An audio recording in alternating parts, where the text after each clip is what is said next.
Hello everyone, good morning. So ayan, nandito tayo sa kwarto. So, kasama ko dito yung kaibigan ko. And marami siyang mga tanong about cleaning.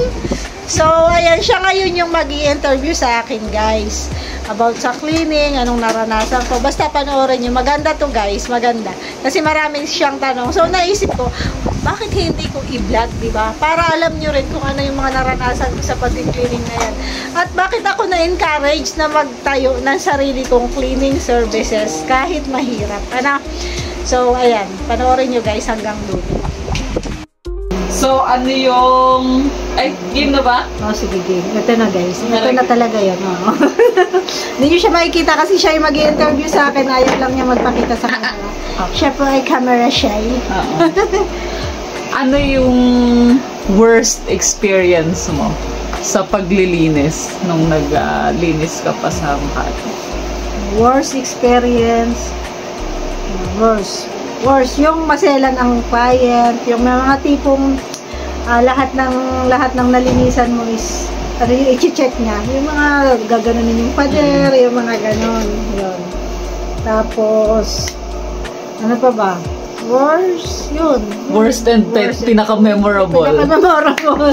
Pinaka-memorable. Ayan. Worst experience ko din yung babantayan ka ng client mo. Yung tipong nakahalukip-kip habang naglilinis ka, tapos nagbabantay sa'yo yun. Yun, parang, ang hirap kasi gumalaw kapag may nakatingin sa'yo habang naglilinis ka. Kulang na lang sabihin mo, excuse me sir, maglilinis ako, yun. Kasi ay, ano nila yun na talagang bantayan ka para makita nila yung linis mo. Tapos memorable ko talagang experience yung sa Taguig. Yan, shout out sa'yo. Sana mag-cruise yung landas natin. Oh my God. Yun talaga yung iniyakan ko. Kasi maghapon kaming naglinis. Siguro mga bandang alas 2, alas 3, ganon. Nag-check na siya, hindi pa kami tapos maglinis, hindi pa napipinish, yung mga ganon, wala pang finish. Nag-check na siya, tapos nagsisend na siya doon sa agency namin, na pinapakita niya na, hindi marunong maglinis yung mga cleaner na pinadala mo. Tapos, hindi niya kami binayaran. Tapos, pinabalik kami kinabukasan. O, diba? Napakasakit nun, guys. Yeah. Hindi na nga siya nagpakain. Buti na lang may baon kami noon. May baon kami noon. May baon kami. Tapos hindi na kami pinasweldo. Kailangan ko pa din, ang inaasahan ko talagang pera noon ay yung susweldohin ko doon sa linis na yun. Tapos di kami sinweldohan. Pero may diary ako noon, guys. Sana makita ko pa yung diary ko na isinulat ko yung pangalan ng babae na yun. Shout out sa'yo. Sana maalala mo ako, ha? I-share mo sa kanila kapag nahanap mo yung diary. Oo, pag nahanap ko, guys, yung diary, abangan nyo, iba-vlog ko ulit talaga siya kasi mahilig ako magsulat ng mga diary, ng mga experience ko eh. Yun. Grabe na worst experience yun. Magkano yung binayad sa'yo nun? Worth it ba? Hindi kasi kami, naka-agency kami. Siyempre hindi worth it. 70-30 kasi sa agency. Gano'n kalaki yun? Hindi din naman siya nag-tip. Ang alam ko 5 bedroom yun eh. Tapos yun ay post-construction. Post-construction. Post-construction. Grabe naman yung worst experience na yun. O yung naman, best experience mo sa cleaning? Best experience? Yung may tip syempre. Yung pinaka-naaalala mo talaga. Yung hindi mo makakalimutan na, ay, ang ganda nito. Ito yung the best of client na to. Ay, yung artista, nakalimutan ko na yung pangalan ng artista na hindi ko siya malala. Basta artista, pero mabait siya, sinundo pa niya ako sa lobby. Pero maganda naman pala yung experience. Okay lang pangalanan pala yung actor, di ba? Isipin ko, nakalimutan ko na anong nga ba pangalan niya. Juro. Nakalimutan ko na. Hanapin ko, guys, mamaya. Papangalan. Sige, go na. So yun, bait niya talaga. Ayan, sinundo niya ako sa lobby. Tapos ang niya kasi, condo niya, ay ang condo niya sa crossing ay lang yun, 1 bedroom. Sa Pasig? Sa Mandaluyong. Mandaluyong pala crossing. Mandaluyong. 1 bedroom lang. Pero crossing, may mga condo doon matataas. Doon ang condo niya. 1 bedroom. O, alam niyo na kung saan yung condo niya. Hindi ko alam kung nandun pa siya ngayon. Huwag na natin pala na baka dumugin yung condo na yun. 1 bedroom lang. Ang ano lang kasi sa 1 bedroom sa ano ay ano lang yun, 800 lang. Pero ang tip niya sa akin 1.5. Wow. O, diba? Oo, ganun yung ano Magaling ganun. naman. Ang twist na yun. Bait yun. 2 beses ako nakapaglinis sa kanya. Isang linis lang sa condo niya. Tapos yung kasunod ay yung nagpa-shampoo na siya ng sopa niya. Tapos may aso siya na sobrang lalaki. Sa loob ng condo. Oo, sa loob ng ano niya. Grabe naman. Yun. Yun yung mabait. Nice. Sino pa? Meron pang ano, memorable. Memorable. Pero marami rin naman ako memorable. May client din ako sa Taguig. Yung sa Serendra na super bait din. Na kada maglinis may tip. Yun yung memorable sa mga cleaner eh. Yung may tip. May tip. Tapos may pakain. Pag umuwi ka, may padalang merienda. Yung mga Ay, ganun. nice. Oh. Mga Chinese. Yung sa mga Chinese ko namang client, ano eh. Yung pinapadala sa'yo lahat ng mga Oo gamit nga. nila. Kaya naaambunan din ako minsan. Yun, yung pag pinapadala lahat ng gamit. Bigyan mo ako ng bag Oo. ng gamit sa kanila. Pag nagpalit sila ng gamit, itatapon na lahat yung gamit nila, eh nanghihinayang ako, kinukuha ko. Ang dami mo laging uwi nun, pagkain. Oo. Diba? Babait na nila. Tsaka yung doon sa Taguig yung mga polo niya, yun yung nagagamit yun ng anak ko, polo, sapatos, mga ano pa, mga original na sapatos. Grabe. Ang galing naman. Ano pa ba? Sa mga mayayaman, ano usually yung nakapaglinis ka ba sa mga Forbes, ganyan? Oo, sa Forbes Park nakapaglinis. Kamusta naman, ano naman yung treatment or parang, ano ba? Sa ganun kasing mayayaman, hindi mo sila makikita. Kasi may ano lang yan, may katiwala lang na mag-handle sa inyo. Wala sila sa bahay. Mga mansion ba yung mga Oo. Mansion. Yung ang CR nila ay kwarto na namin. Ay, yung ang CR nila ay bahay na namin.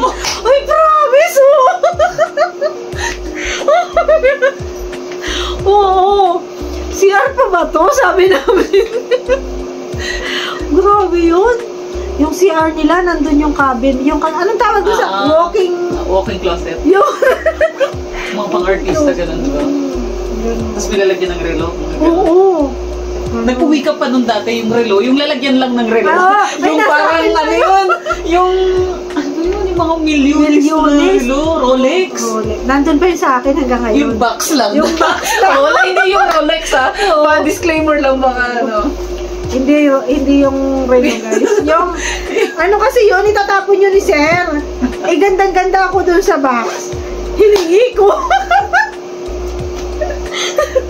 Ipapakita ko sa inyo guys sa susunod na vlog ko. Pag nandun na ako sa diet. Oo, nasa akin pa yun. Tinatago ko yun. Nandun Kita ko yun. First time ko makakita ng box lang ng Rolex. Hindi pa nakakita ng laman. Box lang talaga. Box pa lang, bongga, no? Million siguro ang malaga naman. Grabe yung mga mayayaman. Anong klase yung mga bahay ng mga ganon, na may mga ganon? Yun naman sa condo yun eh. Sa condo yung condo. nakatira. Pero siya kasi may parang 5 condo niya. Nasa kanya. Parang pinapaupahan na o sa kanya lang? Pinapaupahan niya. Pinapaupahan Saan? yung mga condo. Sa Makati. Serendra, mga ganon. Gramercy yun eh. Gramercy! Oh my God, ang mahal-mahal sa Gramercy! Yan, kung yung mga taga Makati guys, alam nyo na pag Gramercy, mayayaman yung mga tao dyan. Tsaka kasi yung client ko din na ano, yung may-ari ng 32 units sa Gramercy, Oo. yun yung lagi, di ba, pag maglilinis ako, pag may pull out siya, yung lagi ako may inuuwi sa boarding Yun house. lagi yung nakatatanda ko yung mga uwi mo na kadami. Mga pagkain, kung ano-anong recados. Oo, marikado ng ano, Diba? Chinese. Sayang man kasi itapon. Inuuwi ko. Yung guys. Worst, best. Ano yung ano? Ano, pinakatumatak sa'yo siguro kasama na yun sa best tsaka worst mo. Or meron pa bang iba? Yung notable na experience other than that. Parang wala. Parang yun lang naman naalala ko eh. Yung pag magkwento ka sa cleaning, yun lang talaga yung naka, sa isip ko eh. Wala nang iba. lang. Wala na. Oh, yun lang. Ayun. So, Napaisip yun pa, ang guys. kanyang worst and best experiences sa cleaning.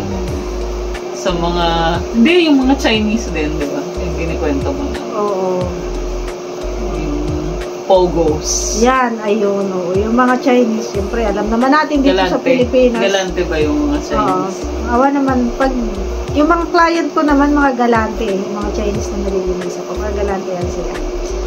Tapos kahit presyohan mo sila ng mataas, hindi sila umaangal. Ay, gano'n? Oo, hindi sila Nice. tumatawad na. Alam mo, magpresyo ka sa kanila, yung 3-bedroom nila, kasi Makati yan, sabihin 4,000, hindi sila aangal ng bayad. 4,000 talaga yung bayad sa'yo. Tapos madadagdag pa yan sila. May tip pa yan.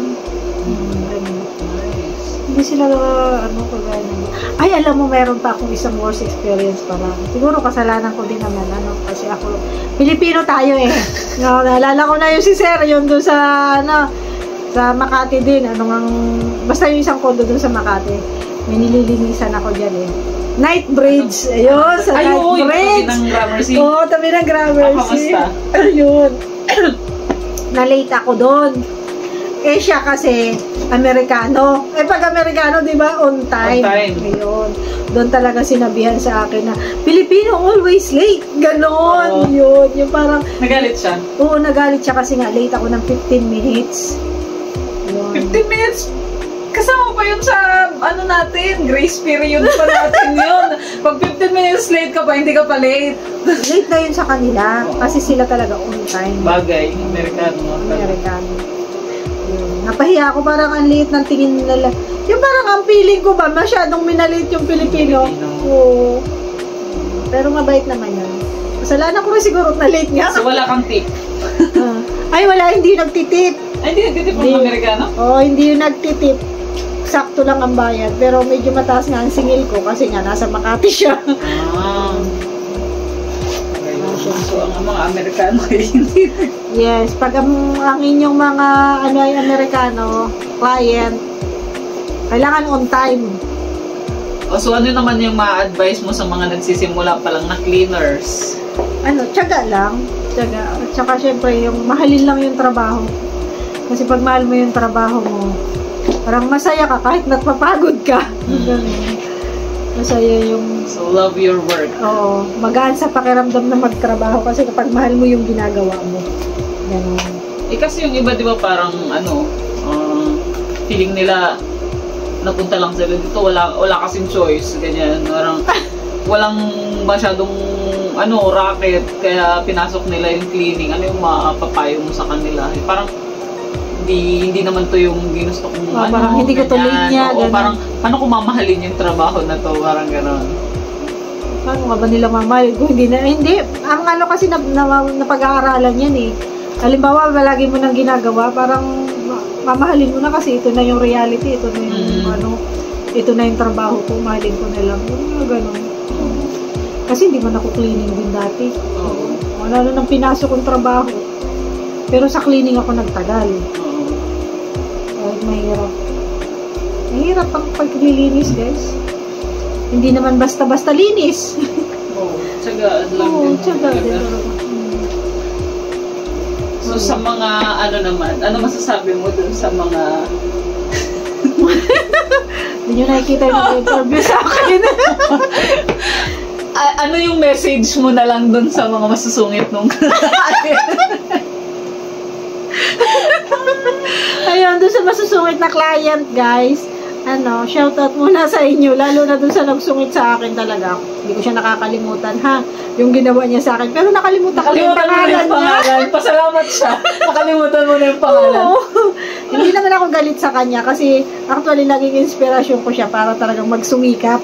Kasi di ba naalala mo, lagi ako may sinasabi sa'yo dati na pagyaman ko, kwento na lang yun. Pero hindi pa ako mayaman eh. Kaya nagsisikap tayo. Pa rin. Yun, sa mga client guys, isipin nyo, nakakapagod maging cleaner. Mahirap maging cleaner. Pag hindi nyo nagustuhan yung trabaho, siguro much better paulit nyo na lang. Ganon. Paulit nyo na lang. Huwag nyo na sermonan. At huwag nyo hindi pa susweldohin. So, Ano yung message mo sa kanila? Ayun, ano pa? Yun lang ang message ko sa kanila. Na wag silang magsungit sa mga cleaner. Mahirap maging cleaner. Pagod. Kapagod. At saka sa lahat ng empleyado, yung mga boss-boss ba, siyempre, Oo. Mahalin niyo yung mga serbisyo ng mga tao sa inyo. So, syempre, sila yung ninyo lifeblood na. Doon sa agency mo, may message ka ba? O doon sa agency ko dati, ayun, salamat. Bago yun! Nakakasyak na ganyang message. Parang madami pa akong ibang narinig bukod doon. Hindi, nagpapasalamat ako kasi kung hindi dahil sa kanila, di ba ako natuto maglinis? So, di ba? Positive, guys. Parang hindi yan yung sinabi mo sa akin sa likod ng camera. Charot! Salamat kasi nag-training niyo ako ng 1 buwan. Nakalagi, 1 buwan ako nag-training. Allowance lang ang binibigay sa akin. Masarap na lang pag may tip ang client na makikihati tayo. Pero sana hinulugan niyo yung SS ko at pag-ibig. Shout out sa agency na yun. Ano pangalan ng agency? Joke lang. Wag na muna. Ayun. Nire-reveal niya yung time. Kami naman ay nasa korte pa hanggang ngayon. Okay. Ongoing ang kaso. O sabi ganun Masyadong matagal yung proseso. Shout out. Pero, yun nga lang sa mga agency guys, pag may pinangako kayong benefits sa mga empleyado nyo, tuparin nyo naman. Kasi kami naman ay umaasa rin sa benefits, di ba? Saka malaking bagay yung benefits. Oo. Para pagtanda namin, may maasahan sana naman lang na kunting hulog sa SS, sa pag-ibig. Nawalan tuloy ako ng pag-ibig. Ay, nako, mahirap yan. Shout out sa mga agency dyan. Ayusin nyo yung pagpapa-SS at pag-ibig. Pag-ibig. Baka mawalan lahat. Ay, charot lang. Saka yung wag naman yung hino-hold yung sweldo. Medyo mga yun yung hindi ka kasi sweldoan dahil hindi natapos. Shout out. Ayun. Ano pa Yan ba? lang. Message. So, may iba ka pa bang gustong sabihin? Tips or anything sa mga cleaners or sa mga... Yun lang naman. Basta yun lang, mahalin nila yung trabaho nila para mas magaan. Mas magaan kasi sa pakiramdam pag mahal mo yung ginagawa mo. Tsaka wag mareklamo. Kasi ako talaga, hindi ako mareklamo kahit pagod.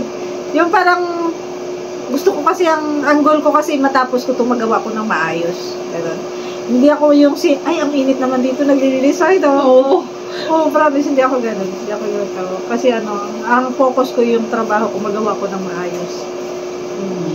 Ayun, so, tandaan niyo yun. Kasi pag sinabi kong nakapokus ako dito, ganun ako talaga. Based on experience, so sa mga nag-uumpisang cleaners. So gugustuhin mo ba magtayo ng cleaning services? Yun nga parang napaisip na ako, joke.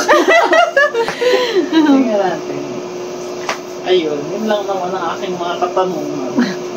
So, ayan guys, hindi niya nakita yung nag-i-interview sa akin, pero nandiyan lang siya sa likod ng camera. At kung gusto niyo siyang makita sa mga susunod na panahon na, ganun. Ayan, at sa mga gustong magpalinis guys, na mga taga-Tarlac, ayan, may mga tao po ako na trainee dito.